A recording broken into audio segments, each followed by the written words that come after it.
Bilang puno ng pananampalataya, pagmamahal at pagkakaisa. At ito ang talk number 5, the Christian family. And isa na namang speaker natin ang malugod namin karangalan kong ipakilala. Itong pamilyang ito ay talagang hinahanga namin. Inspirasyon namin itong mag-asawa nung dumating kami sa Focus for Christ. Hanggang ngayon narito siya. At ang current service niya is unit heads ng SB3A chapter, music team ng SB3A, music team ng SBNN, at ngayon nga mga kapatid, isang malaking karangalan at pakilala ko ang aking kapatid na si Brother Neil Mingo and family. Ganda ng mic ah. Good evening po, magandang gabi po. So, salamat at muli nabigyan ng pagkakataon na makapag-serve. Salamat at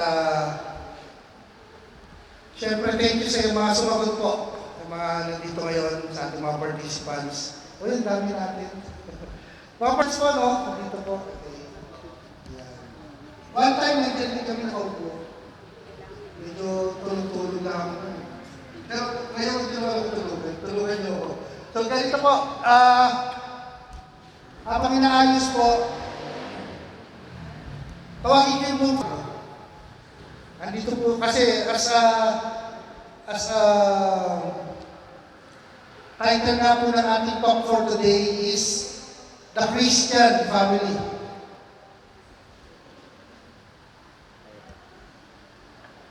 So, Mami, tayo.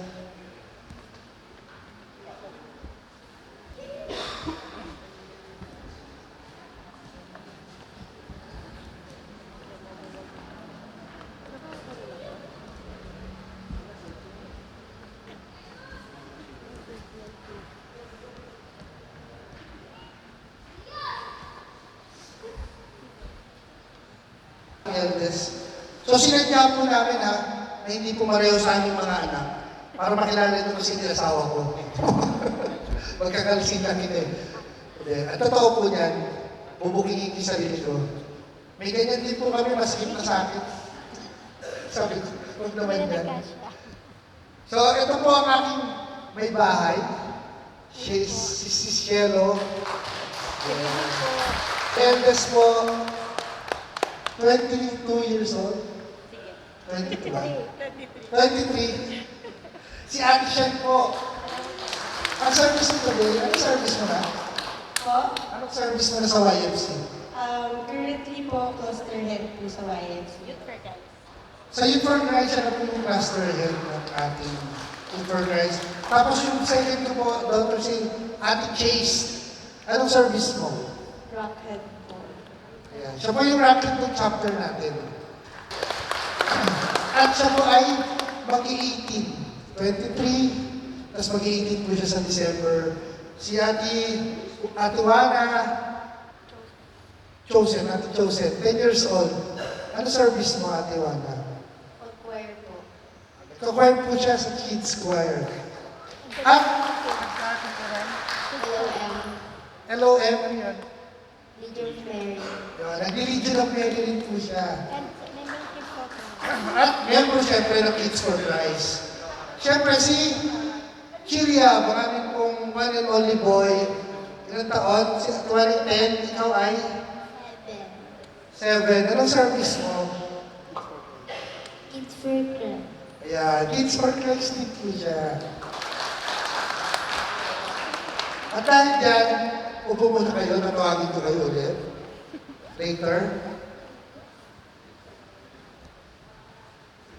Sabi ko po kanina, graduate po kami, dito rin po, dyan sa nakaupuan nyo, 2005 po kami graduate. So, may 20 years na kami tayo. May 20 years na kami as couple. So, ngayon po, current service, unit head po, music team, and so on and so forth. At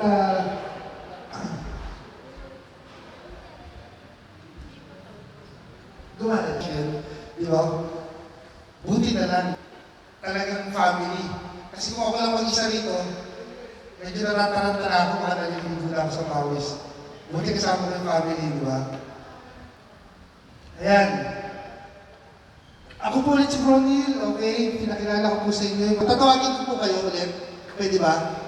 Para lang po mawala yung okay lang ba na mag-play tayo? A simple game lang. Kaya lang inyo. Kasi kasama ko po yung family ko. Ang pangalan ko ng game ay Who is Most Likely To? So ganito po. Dito kayo, samahan niyo ako. Dahil wala po yung family nyo, iisipin nyo na lang. So okay lang. Ganito. Who is most likely to? Ibig sabihin, may mga series of questions ako. Tapos, iisipin nyo kung sino yung member of the family na ako dun sa tanong. Kunwari, who is most likely to? Question number 1 ako. Who is most likely to tell in school? So isipin niyo po ha. Isagot niyo, 3, 2, 1, go. Okay. So naman sabi sa atin. Dahil siya talagang nag-excel from nursery hanggang ngayon. So next, who is most likely afraid of spider? Ha? 3, 2, 1, go. Suwala. Lahat naman po, kahit langgam lang, kinakatakutan yan. Next. Who is going to cry over a movie? Sino ba iyakin? 3, 2, 1, go. Iyakin talaga. Mamaya maiyakin natin yan. So, next, who is most like to forget an important event? Makakalimutin mo. 3, 2, 1, go. Siguro pwede rin. Guilty rin ako dyan. Next. Who is most likely not have a good picture? Nakikaya ni bro. 3, 2, 1, and go. Ayan. Yan lang muna. Thank you very much po. Thank you. So, yung purpose po ng game natin, syempre, as a family, dapat kilala natin yung bawat role ng family natin, di ba? Alam niyo kung sino yung may pangangailangan na ganito, kung sino yung nag-excel sa ganito, kung saan, di ba? Yun yung as a family, alam natin yung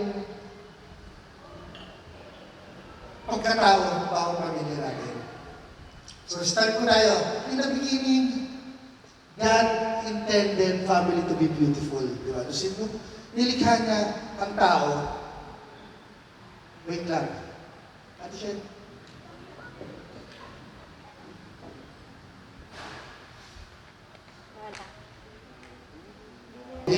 Nung ginawa ng Diyos ang pamilya, maganda ang intensyon ng Diyos, di ba? So, kung di lang dahil sa unang kasalanan ng tao, hindi na yung matatan. Nung ginawa ng Diyos sa tao, puno-puno ng pag-ibig. Ang pag-ibig ay pinagmumulan din ng pag-ibig. Tama po ba yun? At ang pag-ibig, alam na natin yan, nagsisimula yan sa isang pamilya. Ang pamilya ang unang paaralan natin sa buhay.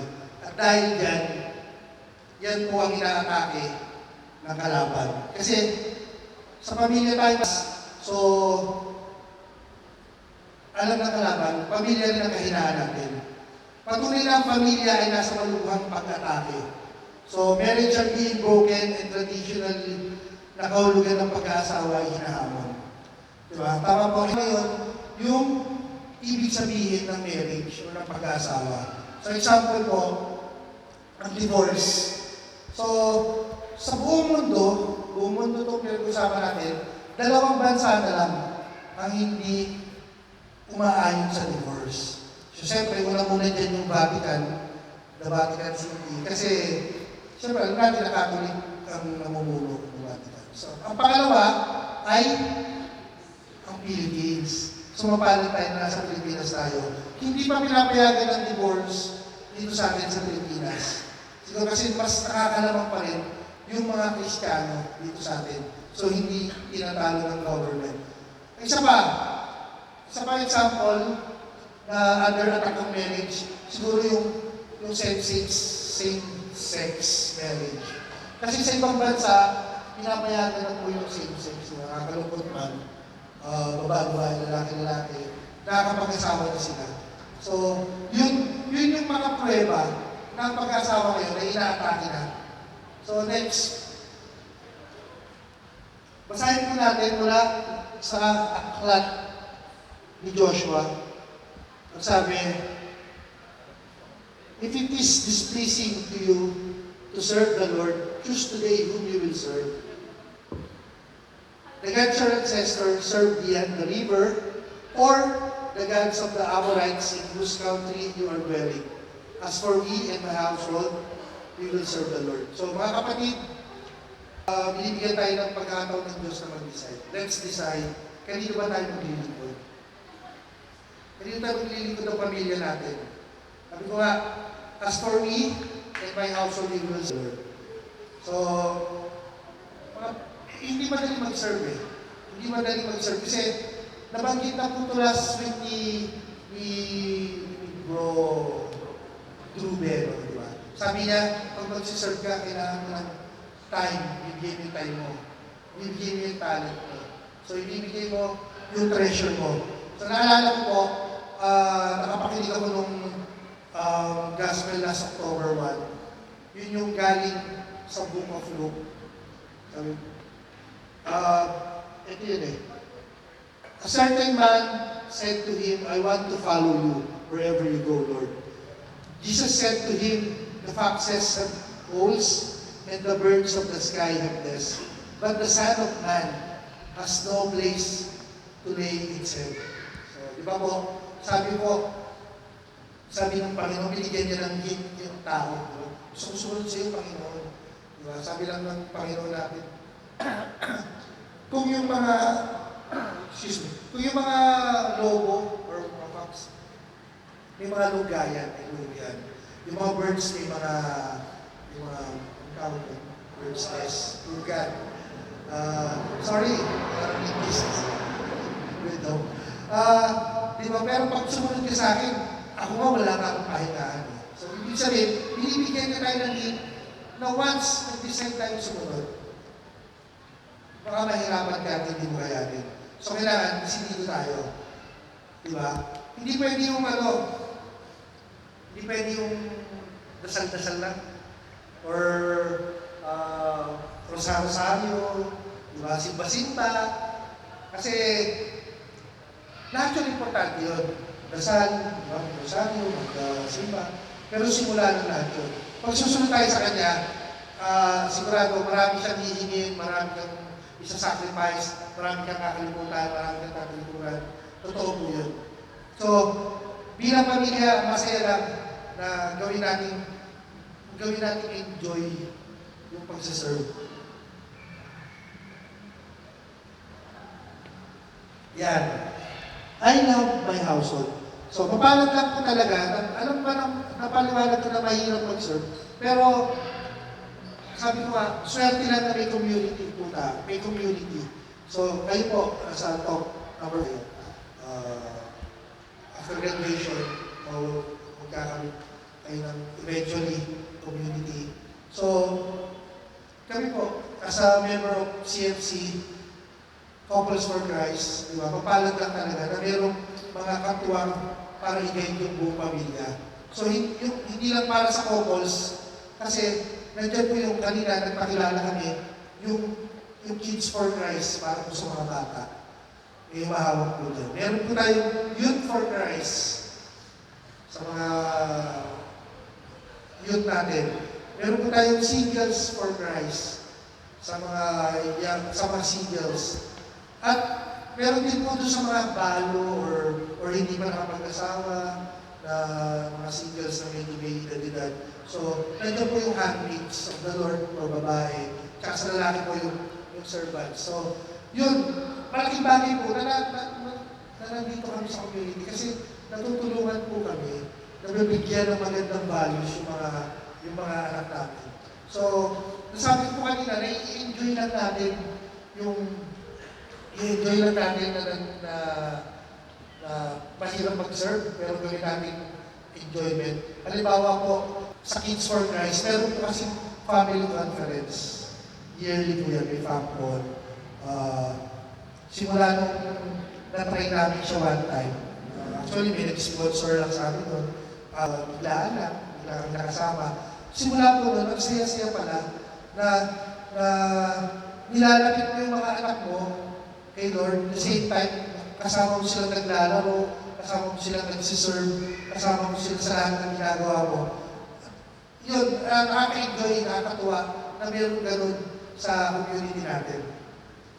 So, siguro yun. Kaya sinasamantala namin habang may kids pa, sabi na tayo. Kasi eventually maglalakihan yan. Next. The family is a perfect and beautiful gift from God. Sabi po yan ni Pope Francis.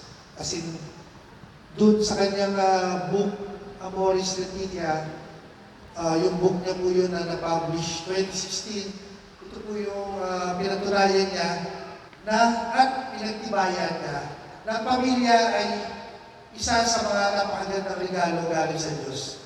Walang perfectong pamilya, pero lahat beautiful gift from God. So, may share lang po ako, okay lang ba? Malit lang share. Kasi nag-household po kami or nag-prayer meeting kami kagabi. Parang nadaanan ko. Bakit mo nasabing gift from God ang pamilya mo? Kahit na in times of troubles. Hindi, siyempre, masaya ka pagka wala kang problema, di ba? Sa pasyalan kayo, or nasa galaan, or nagmumol, masaya. Pero paano pagka nasa ano ka? Pagka dumadaan kayo sa pagsubok, ba't mo nasasabing gift from God pa rin ang family? So, isa lang ang masagot ko po rito, kasi kahit na sabi nga natin ng pamilya ay masaya siyempre, pag dumaan sa problema, minsan talaga mabigat. Diba? Pagdadasal mo, lumbog na lumbog ka, bagsak na bagsak ka. Kaya lang, end of the day, diba? Pagkatapos ng trabaho mo, pagkatapos ng lahat, nag-clear yung minds mo, sino ba yung nagbibigay sa iyo nung kasiyahan ulit? Sino ba ulit yung magiging, sabi ko nga kay Shero, ito ba rin yung pahinga ko? Yung pamilya mo, sino bibigay ng pagod sa'yo araw-araw? Kasi, kaya ka rin katubaho kumigising ka, di ba? Pang-support mo sa pamilya mo Pero, at the end of the day, pag uwi mo, pagod na pagod ka, sasalubungin ka, dati, bibigyan ka ng chinelas, maghahain ka, di ba? Sila pa rin yung dahil ng pagod mo. So, talagang gift, di ba? Walang ibang gagawa sa iyo ng family mo. Pumasok ka na sa ibang bahay, pagkain ka kaya. Di ba? Di ba siguro? Next, the family is the perfect and the beautiful gift of God. Ito yun. Yung sabi ni Pope Francis doon sa libro niya, I thank God that many families which are far from considering themselves perfect live in love, fulfill their calling, and keep moving forward, even if they fall many times along the way. The Synod's reflection shows us that this is no stereotype, that there is no stereotype of the ideal family, but rather a challenging mosaic made up of many different realities, with all their joys, hopes, and problems. Diba? Mas marami pa rin ang nakuha ni Pope Francis or mga na-interview niya na nagmamahal ng pamilya. Maraming pagsubok, pero mas lumalabang pa rin yung faith. Sabi nga niya, di ba? Wala namang, sabi niya? Wala namang, ito ay challenging mosaic, di ba? Wala naman kasing stereotyping. Kasi, wala namang course sa high school or sa college, di ba? Na pagpapamilya. Diba? Sino po ba yung nakapag-enroll? Paano ang pamilya? Diba? Wala naman, diba? Wala naman siguro magsasabi na pero lang siguro mga biyanan. Sorry, kaibigan. Yung sasabihin, mali yung pagpapalaki mo sa... Tama siguro. Mali yung pagpapalaki mo sa pamilya mo. Mali yung ano mo. Wala akong gano'n eh. Walang tama. Ito ang tama. Ito ang mali. Ito ang tama. Ito ang mali.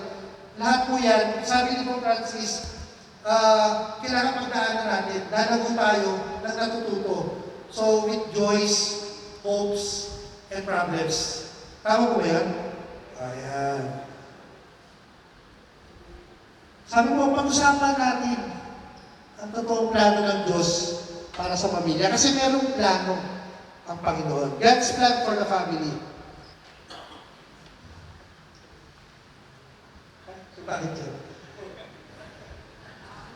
God intended the family to be the transmission of life. Diba? Ginawa ng Panginoon. Sabi niya, mataba pa ako dyan. Kaya ka na ba? Sabi, God has intended the family to be more transmission of life. Tayo po yung gagawa ng buhay. In God's plan, the Christian family is a community of life and love. Komunidad at pag-ibig. It has a mission to guard, reveal, and communicate love. So, bantayan, ipahayag yung paalam ng pag-ibig. Kailangan, binigay sa atin ng Panginoon yung pag-ibig na yun. Katungkulan natin na ilabas yung pag-ibig na yun. So, yun yung plano niya. Transmission of life. Nilaan ng Diyos sa pamilya para sa paghahatid o paglikha ng buhay. So, sa Genesis 1, sa Genesis po, sabi, at nilalang, Genesis 1, verse 27, at nilalang ng Diyos ang tao ay sa kanyang sariling larawan. Ayon sa larawan ng Diyos, siya nilalang. Nilalang niya sila na lalaki at babae. Diba? Lalaki at babae lang. Ayoko naman nagkakalan. Genesis, sa chapter 2 naman, verse 18 to 24, sinabi naman ng Panginoon, hindi mainam na mag-isa ang tao. Bibigyan ko siya ng tama at makakatulong, kaya lumikha siya ng mga hayop at paibon sa ipabuhin. Inilapit sa tao at ibinubayan niya dito ang pumibigay ng pangalan sa mga yun. Siguro narinig niyo naman yung verse 10, no? So, nilikha ng Diyos ang tao bilang, sabi, lalaki at babae. Dinesign niya ni Lord para tayo ay makapagparami. God has intended family to be for the transmission of life. Yun nga, lumikha ng buhay. Kaya lang, meron tayong tatandaan. Hindi niya dinesign ang tao, babae at lalaki. Hindi niya sinabi na mga individual, lalaki at babae, gumawa kayo ng mga babies. Oh, hindi po gano'n. Sabi niya, kailangan mag-asawa na mag-aaruga ng isang pamilya.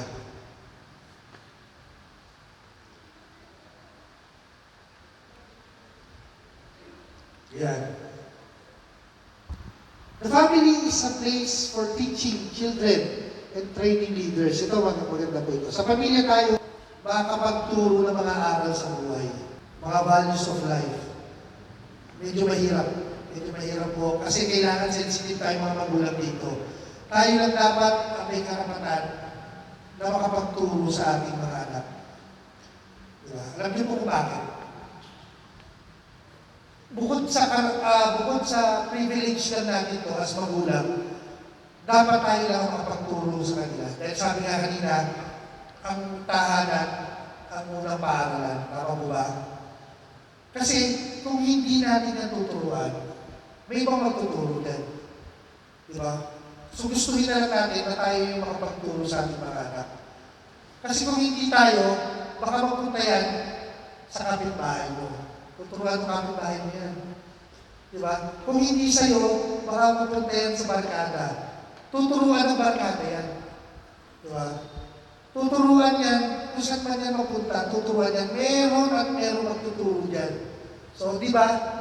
Kaya nga, sensitive, sabi ko, mas mabuti pa, gustuhin na lang natin na tayo yung magturo sa kanila. Kasi by experience, matututo rin po yan, tuturuan ng iba yan kung hindi na tuturuan. Di ba? Paano kung napunta yan doon sa maling kaibigan? Or yung kapitbahay mo iba rin yung may turo.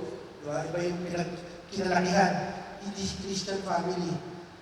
So, importante po, unang matutunan sa atin yung pagmamahal.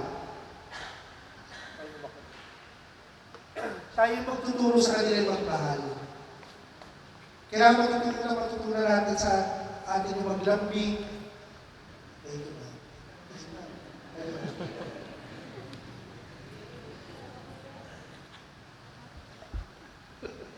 Ayan. Sarap. Thank you po. Sa atin matutunan yung maglambing, gumana, di ba? Maging tapat. So, ano ba? Matutunan sa atin din nila matutunan yung madisiplina. Yung baka disiplinahin ng iba yan. So, makakainis yun. Sa atin na lang. So, sa atin sila dapat unang matuto. Sa family rin, the family is a domestic church. Ayan. The spirituality of family love is made up of small but real gestures. Small but real gestures. Kahit yung mga simpleng ano ba meron sa family nyo? Kasi kami, may mga small gestures kami, yung mga, halimbawa, si Seno, may ibang gano'n. Biyaban-biyaban kita. Alam, kayo lang nakakaalam nun eh. Simpleng, may mga secrets kami. Halimbawa kami ni Ate Shen, pag ayaw namin marinig ni Mami, yung mga gano'n. Or, basta, meron din kayo sa pamilya doon, na kayo lang nakakaalam. Mamaya, pakita, gumagalong, uy, sabi nyo sa anak ka, patayin niya daw. Sabi, tigil lang pala or tama na, di ba siya? Di ba? Yun, may mga small gestures na kayo lang nakakalam yan. Kasi, dinesign yun as a family na meron kayo gano'n. One of which men, isa po doon, yung ma-rediscover their God-given roles as a father, tayo mga ama, mga tungkulin natin mga ama. So tayo mga parents, especially tayo mga tatay,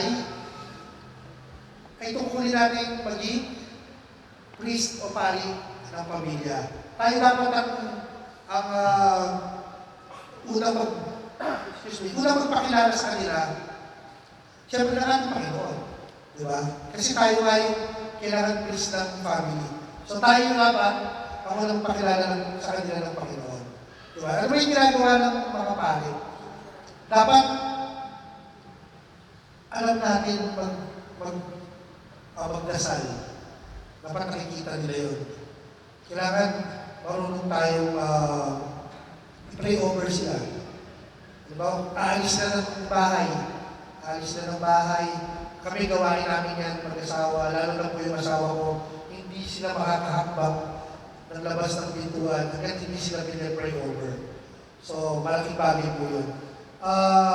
Pag may sakit, lalo na, pinag-pray over, prayer for the sick, di ba? Yung Lord, ikaw na bahala, pagalingin mo to. Wala kami pambili ng gamot. Pagalingin mo na lang. Yung faith po yun, tinuturo ko lang, na yun po yung, di ba yung mga panig sa atin? So yun, trabaho natin yun pag tayo nasa sarili natin mga pamilya. Tayo ngayon yung magpe-pray over sa kanila. So kailangan makita sa atin, as pare, or ano, yung ugali natin. Diba? Kailangan mag-reflect yun. Hindi natin tinuturo, pero nakikita sa atin, natututo rin sila. So next po. The family, like the church, ought to be a place where the gospel is transmitted and from which the gospel radiates. Sabi po sa Deuteronomy, these commandments that I give you today are to be on your hearts. Impress them on your children, write them on the doorsteps, door frames of your houses. And itanim po natin, ipailalan natin kung ano man mga pwede makapagpaalala sa kanila, ibigay po natin sa kanila, evangelize, all members of the family, evangelize. So hindi lang tayo mga magulang, yung nag-evangelize sa kanila. Sila rin, they know how to evangelize us. Example po, may problema. Diba? Kunwari, may problema ang family. Kami po kasi, meron kaming family time. Kahit na hindi sa dinner, sabay-sabay. Kasi si Ate Shen po ay nagdo-dorm. Nagdo-dorm siya sa Quezon City. So, umuwi siya weekly. Every weekend lang siya umuwi. Minsan Sunday pa. Hindi pa talaga ano. Pero, pag nandyan po siya, isipin na nakakapagkwentuhan kami. Sabay-sabay kami mag-dinner or minsan bago matulog, may prayer time. So, doon namin na mapag-usapan, mini household kami, kung ano yung mga problems or ano mga plano, ito yung pinagdadaanan ng pamilya natin ngayon. Kung minsan, mas may wisdom pa eh. Mas may wisdom pa sila kahit po si Chilia, yung bunso namin, or si Ate Wala, pag nagbitaw sila nung payo, minsan mas may laman din eh, kahit na mga bata. Pero oo nga, no, pwede pala yun ah. So hindi lang tayo magulang, ang nakaka-evangelize na nila. Sila mismo, naibabalik nila yung evangelization sa atin. So pati, dala na yun, pati sa mga neighbors, pati sa mga kapitbahay, sa mga kalaro, sa mga kamag-anak natin, dala na yun. Di ba? Kung ano yung nakikita sa atin, di ba, eventually, nagre-reflect, ay, alam mo yung mag-asawa na yan? Couples for Christ pala yan, kaya pala hindi natin,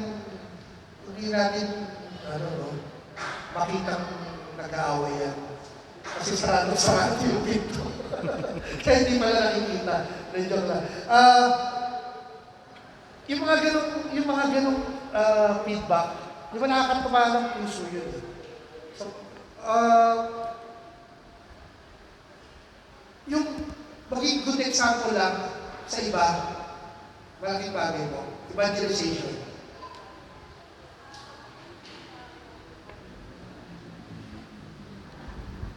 Ayan. Why God's plan for families is not happening? Di ba? Meron naman palang mga plano yung Diyos. Pero bakit hindi nangyayari? Why God's plan for families is not happening? So, siguro po this time, tatawagin ko po yung asawa ko. Ayan. Yung asawa ko, ang sarap pakainin. Subo ko, talagang sinusubo niya. Talagang, ano to eh, walang tanggi. Yan. Why God's plan for families is not happening?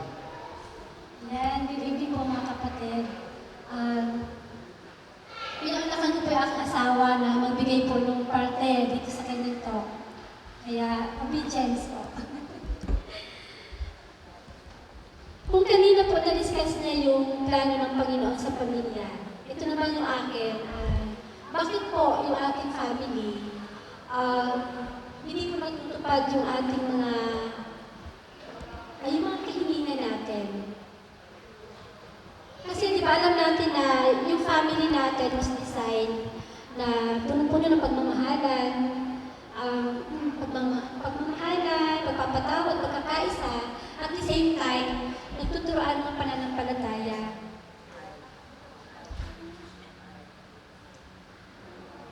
Ngayon, minsan may mga family akong na-encounter, they are asking na bakit yung kanila ang tagal-tagal dumating yung pangarap nila sa buhay. Minsan nasasabi nila na masipag naman kami, igagawa namin yung kailangan ng kasipag sa araw-araw. Pero hindi po nila naintindihan na mayroong mga factors. Bakit po hindi po natutupad po yun? So ito po yung aking tatalakayin. Mayroon po siyang tatlong factors na ating titingnan po.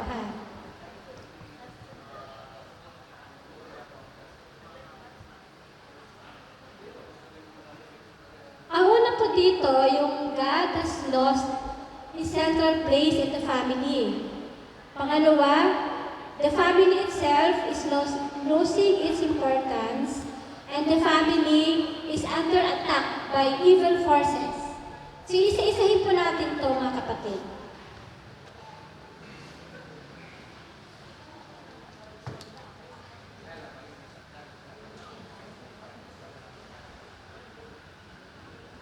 The family itself is losing its importance. importance.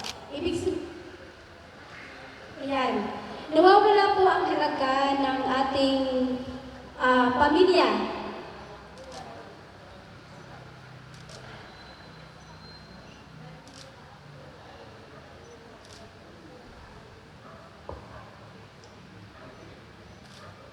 Meaning po, sa ngayon po kasi na panahon, marami po sa atin na naaalik po sa social media. Kumbaga, nasa sentro po tayo dun po sa mga bagay na hindi naman po natin priority.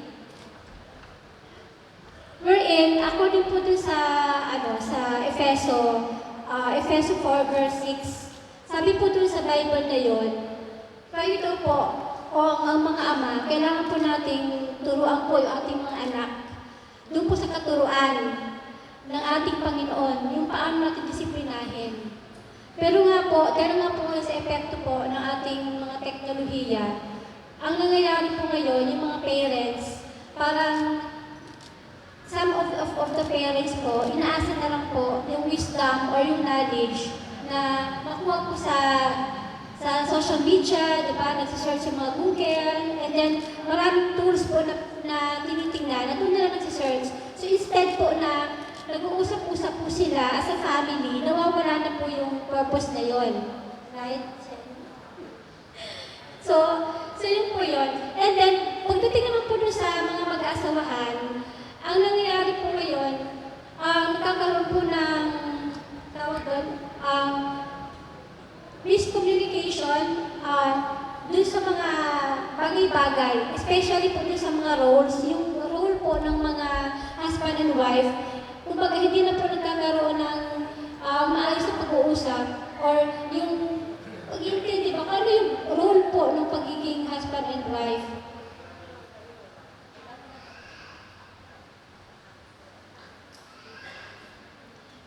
Kanina po, nabanggit po ng asawa ko yung about sa divorce.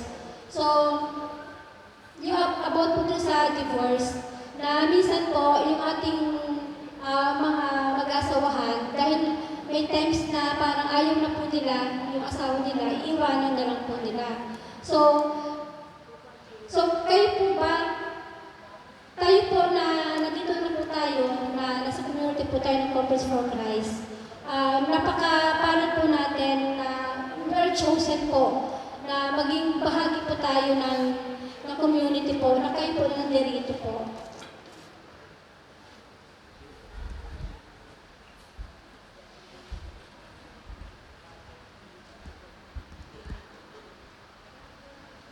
Ayan, yung next ko po doon,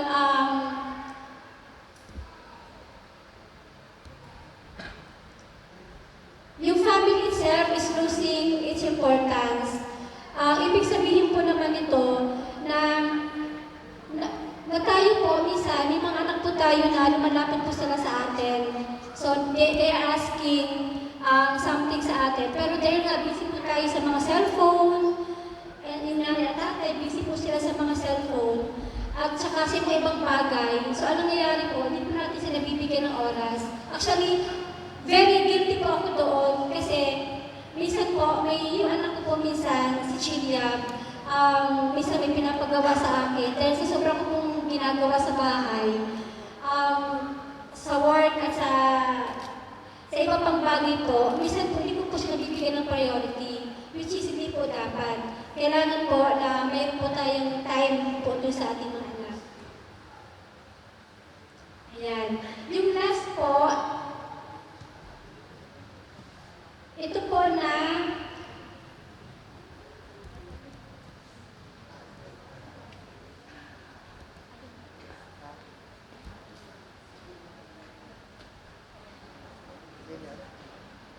ayan. Yung huli po, ito yung the family is under attack by the evil forces. So, tuwang-tuwa po ang kalaban. Ito po si Satanas na kapag masaya po yung pamilya, ayaw po niya yun. Kaya ginagawa niya po, pupiluhin niya ito at saka atakihin po niya ito. And then, marami po siyang pinopromote na mga tukso. Example po, minsan kami mag-asawa, aalis na lang kami. May times po na aalis na lang kami. Kung hindi po kami ligtas sa mga akin ang kalaban. May times po na aalis na po kami. Minsan, babalik po ako ng bahay kasi sabihin ko sa kanya, Han, naiwan ko yata yung plansya na nakasaksak. So, malilink na kami. So, babalik ako ng bahay para i-check ko yung plansya kung nabunot ko na yun. And then, yung kalaban naman, minsan, ang gagawin niya, bukod po dun sa mga ganung pangyayari, minsan po, yung tukso po dun sa mag-asawa, may mga third party, mga temptation, di ba, yung pride, and then, imimentay ko sa mga kaibigan na, ano ba yun, nagsusugal, mahilig sa mga chismis, and then, yun. So, ang sabi dito, then nga po, mayroong karaban na nag-titend sa atin. Kailangan po tayo na magdasal at magtulungan po at magkakaisa tayo. Kasi hindi tayo titinag ng kalaban, di ba? Pag once tayo nagdadasal, nagtutulungan at nagkakaisa. So, sabi nga, si Kristo pa rin yung sandigan natin. Hindi basta-basta masasiyan ang ating pamilya. Ayan. Ngayon po, meron po itong mga ways kung paano natin ito gagawin para yung plano ng ating Panginoon is yung plano para sa atin is mangyayari. So, ipapasok ko po ito ulit sa asawa ko para siya ma-explain. Sige, di ba, pinaliwanag ko ng asawa ko, bakit, ano ba yung nag-hinder sa atin? Ano yung pumipigil para magawa natin yung mga plano ng Panginoon para tayo maging Christian family. So, what can we do? Ano ba pwede natin gawin? Kailangan ng desisyon ng buong pamilya, hindi lang ng mag-asawa. So, gawing sentro ang Diyos sa ating mga pamilya. Sabi niya, mag-pray tayo. Yun yung number one. Kasi natutunan namin to. Dito na lang din sa community natin. So, lagi nga akong pinagpipray, lalo na pagka wala pa ako, baka nandyan din lang sa tabi-tabi. So, pray po, pauwi nila po yung asawa ko. Nakakauwi naman. So, kailangan mag-reflect sa atin ang ating Panginoon. So, yun yung mga kailangan natin gawin. Pakita sa bawat nating ginagawa ang pagmamahal ng Diyos. Malalaman ng ibang pamilya na Kristiyano tayo or Kristiyano pamilya tayo. Pag nakita nila tayo, paano tayo magmahalan? Yun nga, sabi ko, evangelization, hindi mo naman kailangan katukin yung kapitbahay mo siguro na may share ko sa'yo, may evangelize kita. Ibigyan kita ng ebanghelyo. Ano ba to? Yung way pa lang, nung pamumuhay nyo, pag lumalabas kayo ng bahay, pag nakikita kayong sweet pa rin, or yung mga anak nyo, mag-anak, or whatever. So, pakikita mo ng mga kapitbahay natin yan. As Christian family, ito po, number one, bigyan namin kayo ng team together. Yan. Number one sa amin din yan. Team together, di ba? Hindi naman po halata, no? As Christian families, we eat together. May paalala sa atin si Pope Francis. Kapag daw ang pamilya ay bihira kumain ng sabay-sabay o kung magkasabay-sabay man, pero di naman nag-uusap o kaya sa kapag nakagadget, nakabukas yung TV, diba? Hindi raw yung matatawag na pamilya, kundi mga boarders o kaya para kayo nasa boarding house. Yun yung sabi ni Pope Francis yun, pag hindi kayo nag-usap-usap, mga boarders kayo. Itik is a symbol of togetherness. Diba? Ginamit rin ng Panginoon yan sa kanyang mga disipulo. Pagkakabuklod-buklod. At pag nasa hapag tayo, ito yung chance natin na kapag, yun nga, kanina na-share ko, pag nandun sa atin siya lalo na, makapagkumustahan, lalo na pag dinner, talagang we see to it na kailangan sabay-sabay kami. I-share ko lang, ang tawag namin sa table namin ay Table of Jesus. Table of Jesus. Pinangalanan po namin yung dining namin ng Table of Jesus. Kasi po, natutunan namin yan sa Celebration of the Word na ang bawat kapag Table of Jesus, kasi dyan nagkakaroon ng peace, dyan nagkakaroon ng pagkakasundo, dyan nagkakaroon ng pagkakaunawaan. yung mga problema, yung mga kailangan pag-usapan, dyan po yan sa APAG. So, eat together. Next. Ayan, pray together. Sabay-sabay nagsisimba. Pray together, consecrate our family to God. So, manalangin bilang isang pamilya, reminder from ito pa kay Father Patrick Payton. Sabi niya, the family that prays together stays together. Magdasal ng rosary as a family. Yun nga po, swerte kami kasi nandyan po si Ate Wana na Legion of Mary. So, minsan sila na yung nagaya, rosary tayo, siya yung nag-lead. Diba? Ano araw ngayon? Mas kabisado niyo sa amin yun. Today is Thursday, mga gano'n. Okay. So, hindi lang pray together, pray din po natin sila, pray over your children. Pagdasal niyo po yung inyong mga anak. Pray for healing sa mga miyembro na may sakit. So, lahat, ipag-pray natin, intercede for each other's need. Diba? Yung pangangailangan ng bawat miyembro ng pamilya nyo, pangangailangan ng magulang nyo, ng anak nyo, ng kapatid nyo, ng extended family nyo, i-intercede nyo, pagdasal nyo, ipagdalog nyo po yung panalangin, panalangin ng asawa ko, bigay nyo po yung pangangailangan niya. Diba? Intercede for each other's needs. So ano pa? Celebrate Holy Mass together. Ayan, nagsisimba po weekly. Ano po yan? Every Sunday, katungkulan po natin yan bilang mga Katolikong Kristiyano. Ipagdiwa ang banal na misa sa pamagitan ng pagdalo bilang isang pamilya. Isa rin itong way, pasa natin sa kanila ang ating pananampalataya, Kristiyano Katoliko. Isa pa, commit to serve together. Pag-usapan niyo yan. I-commit. Kasi kami po nag-commit kami na mag-serve tayo. We say yes. Kasi pinaintindi sa amin ni Lord, ano man ang kailangan mo, i-equip ka naman niya eh. Diba? Mag-yes ka lang sa akin. Diba? I call you by name. Together sa pamagitan ng Couples for Christ, so nandiyan naman po yung mga family ministries. Nabanggit ko kanina, KFC, YFC, SFC, and so on. So nandiyan din po yung mga social ministries natin na makakatulong sa atin at makakatulong din tayo. Nandiyan po yung angkop. Yan po yung may mga scholars tayo, may mga pinag-aaral tayo ng Couples for Christ. Pag may mga sakuna, binibigyan tayo ng tulong. Pag may sakit, may patay, may sunog, may lindol, whatever. Lalo po kayo, mag-ingat po tayo ha. So, next po. Yan, love one another. We should love one another, syempre. Yan, maliban nga na si Yahweh ang nagtatag nitong bahay, ang ginawa ng nagtayo ay wala ring kabuluhan. Sabi po yan sa Book of Psalms, sa mga awit. So, hindi yun sa nag-build eh. Sino yung nakatira doon? Sabi nga natin, anhigo ang bahay ng bato, mga nakatira ito ang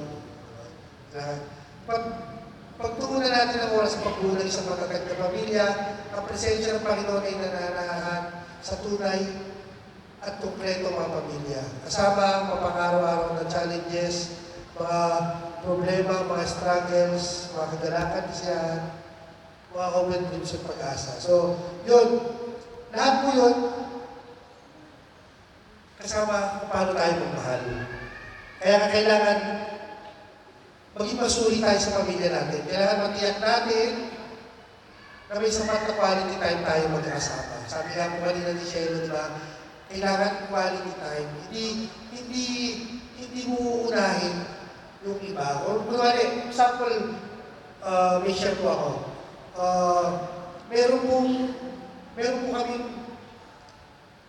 basketball game parang last week. Tapos, kaso, kailangan din sa school ng mga bata.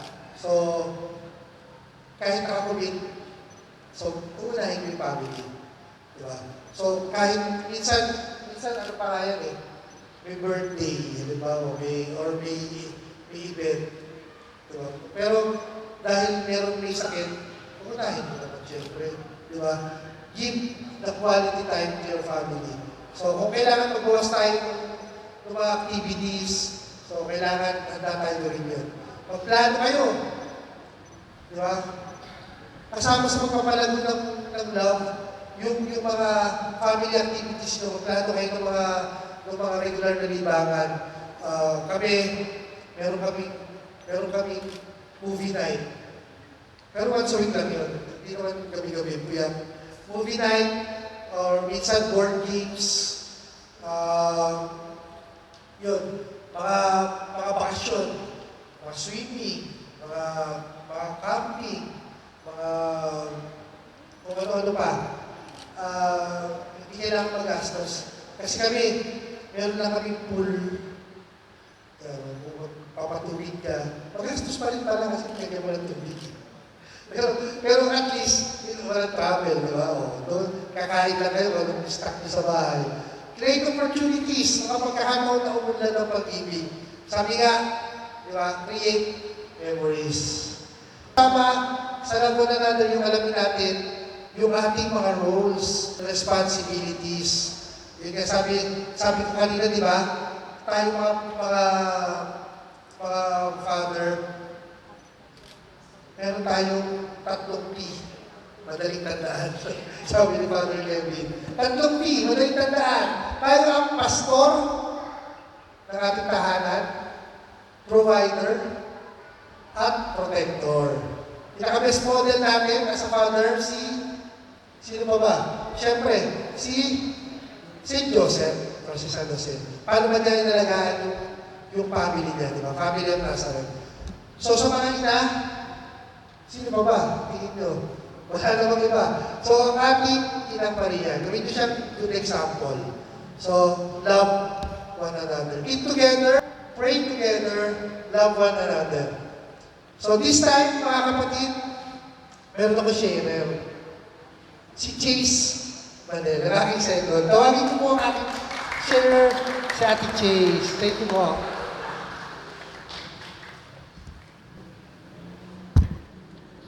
So good evening po. I'm Chase Tinggulo po. And I'm part of the Gen Z or Generation Z po. And tulad po ng iba, I have experienced being lost and temptations, but growing up in a Christian family gave me a guide whenever I felt lost or the values I learned from my parents is na active po sa church ay nagre-remind po sa akin na maging stay grounded po sa faith and not just follow what everyone else is doing. So, paano po, hindi po lahat na sinasabi ng iba is totoo. So, syempre po, yung parents pa rin po namin, yung nakakapag-alam po ng tama sa mali po. So, actually po, before po talaga, ay sobrang mahihayin po ako, like, hindi ko po mag-share yung talent ko, and kulang po ako sa confidence.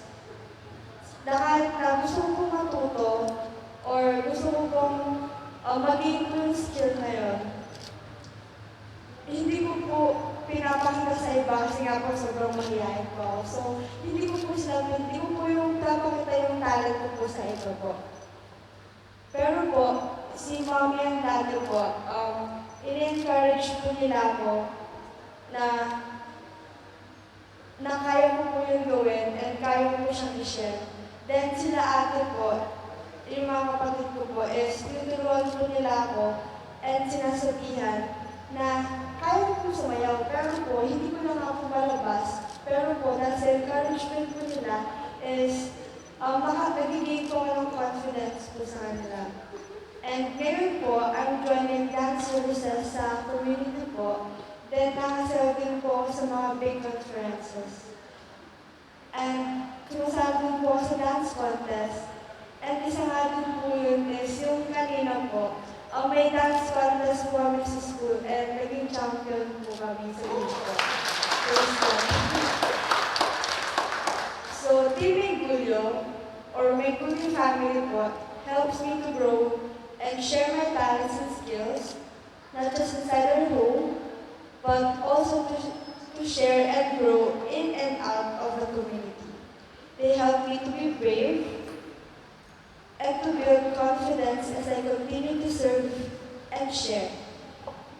I know that whatever I do, I will always have my family supporting me kahit ano po yung masamang mangyari or good or bad thing na mangyari po.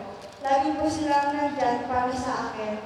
And yung mga kapatid ko po, para po maging brave and strong po sa life.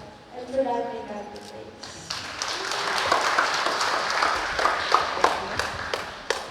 Ayan, okay po ba yun? Gusto niyo isa pa? Kaya mo ba isa? Last. Meron pa ba ako next share para mas masaya?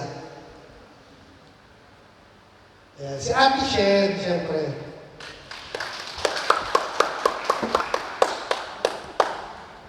And hello po, good evening po. I am Shen. Like mentioned po kanina, I'm 23 years old and ako po ang panganay. Yun ang mami daddy. So, unlike po ng kanina sa sharing ni Chase on how the Christian family was able to help her grow up, ako po ay anak na nila bago pa po sila mag-join ng CFC.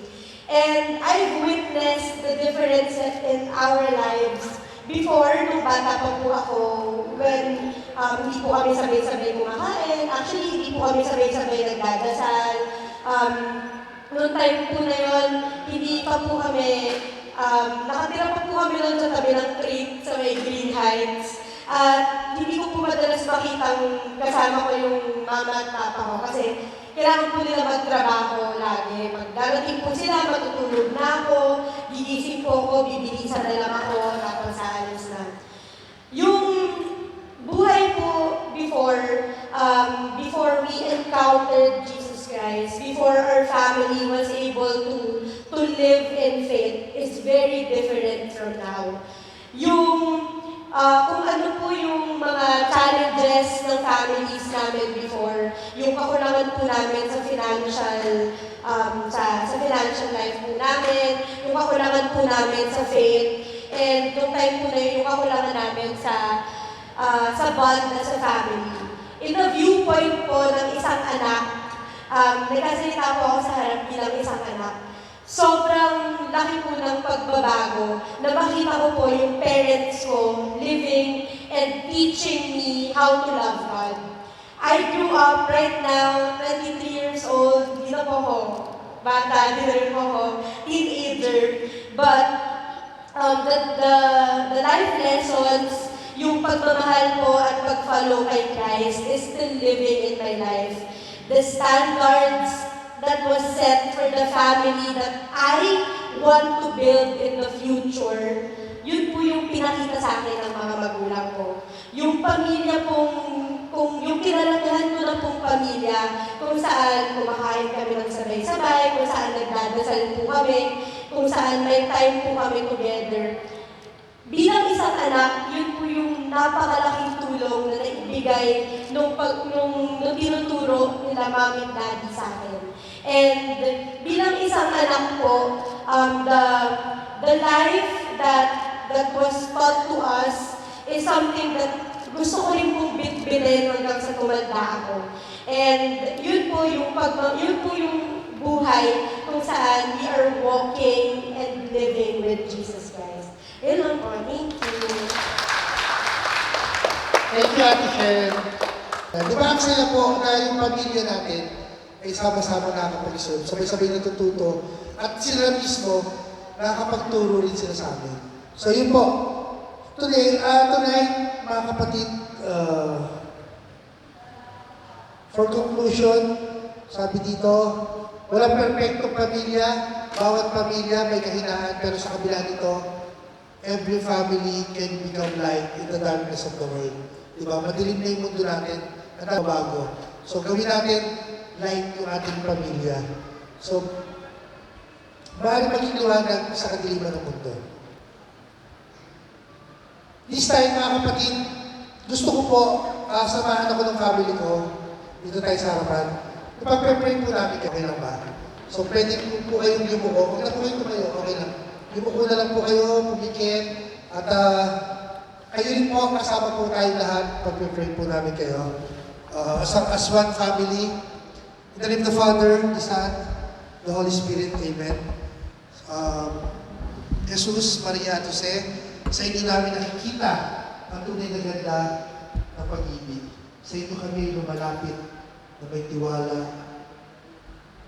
Banal na pamilya ng Nazareth, naway ang aming mga pamilya ay maging tahanan ng pagmamahalan at panalangin. Totoong lugar ng pagkakaunawaan at aral mula sa Ebanghelyo. At parang munting simbahan sa loob ng aming bahay. Banal na pamilya ng Nazareth, huwag na sanang danasin ng mga pamilya ito ang sakit ng karahasan, pagtatalo, o pagkakahiwa-hiwalay. Naway, ang mga nasaktan o nawalan ng tiwala ay makatagpo ng ginhawa at paghilom. Banal na pamilya ng Nazareth, tulungan ninyo kami maalala ng pamilya ay mahalaga at banal. At ito ay bahagi ng magandang plano ng Diyos. Jesus, Maria at Jose, pakinggan po ninyo ang aming mga panalangin. Amen. In the Father, the Son, the Holy Spirit. Amen. So, thank you po mga kapatid. Ibabalik ko na po. For that, may God be praise. Yes, thank you, Brother Will.